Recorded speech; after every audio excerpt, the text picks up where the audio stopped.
I'm in the studio with Charlie Parr today, and I'm excited because we're going to talk about Little Sun, your latest album, which came out, we just figured out, in March. Thank God. Congratulations, by the way. Thank you. I appreciate that. Yeah. This album was a little bit different than all the rest of yours. Tell me about the recording process of doing this. You did it out in Portland, right? Yeah, I did it in Portland. I wanted to work with Tucker Martine. Yeah. He's a producer. He has a beautiful studio in Portland. And I had talked to him before. I talked to him during COVID time when I was working on my last record. Mm-hmm.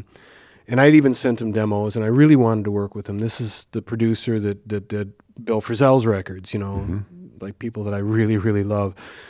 And I wanted to go to Portland. My favorite guitar player, Marisa Anderson, lives in Portland. I wanted her to be involved. And at that time, it just didn't work out. Even the songs felt like they were kind of resistant to,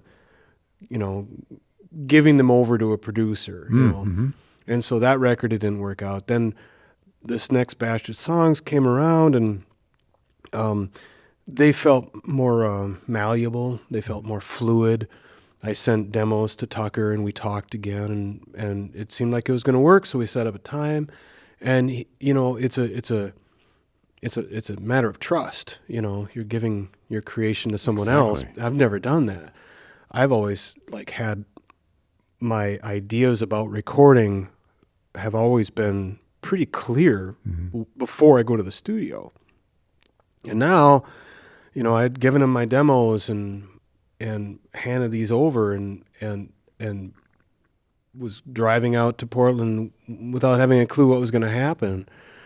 And it was wonderful. It was the feeling, he and I got along really, really well from the very beginning. Mm-hmm. He assembled a group of musicians who, he intuited were going to be like-minded, and they were. Marisa was there.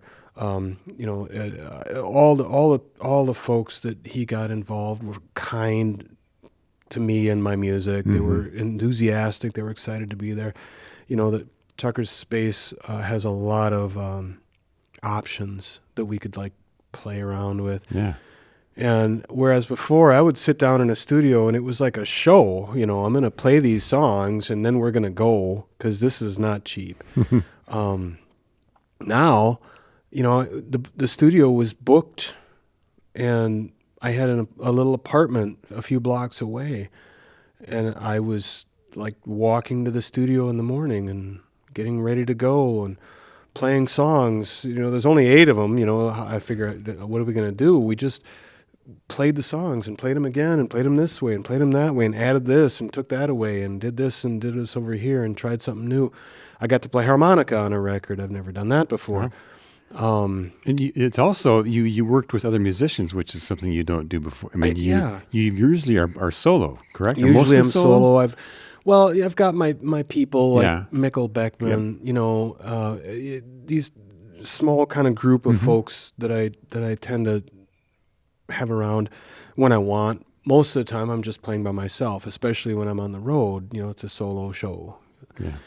But in this case, we'd sit down and play the songs in the live room with just a trio of me, bass, and drums, and kind of kick them around a little bit, and then started adding in all these other pieces in post-production usually. As tracking, or as overdubs or whatever, which I'd never had experience with that before. And it was really fascinating to me, and I really enjoyed it. I found myself really feeling inspired, I guess, by the process and by Tucker and his process, Yeah. And immediately after the record was done and we'd started the mixing process, Marisa and I took off on a tour and went to San Diego and back, and it was great. I really am grateful that I got to have that experience. I don't know if I'll get to do it again in my lifetime, but I'm really grateful for it. I'm talking with Charlie Parr in the studio today. Little Sun is his brand new record. It came out in March, and that first song you played, 10 Watt, you used this 12-string guitar setting here. Tell me about the history of this guitar. This guitar belongs to Spider John Kerner, and he would have acquired it sometime in the either late 70s, early 80s, as a six string. It is a 1948 to 1950-51 Gretsch. It was made in Brooklyn, New York. And John had it modified from a six string into a 12 string. Had the pin bridge moved back several inches, and a floating saddle installed. And he played it for a long time. And then at one point, a couple years back, he called me up and said he wasn't going to play the guitar anymore. He felt like he wasn't able to do it the way he wanted to do it, and he wanted me to have this one. Another one of his guitars is on permanent display at Palmer's Bar on the West Bank. And this one I promised him would go on the road and people could see it and play it. And I've been a fan since the first moment I heard John play.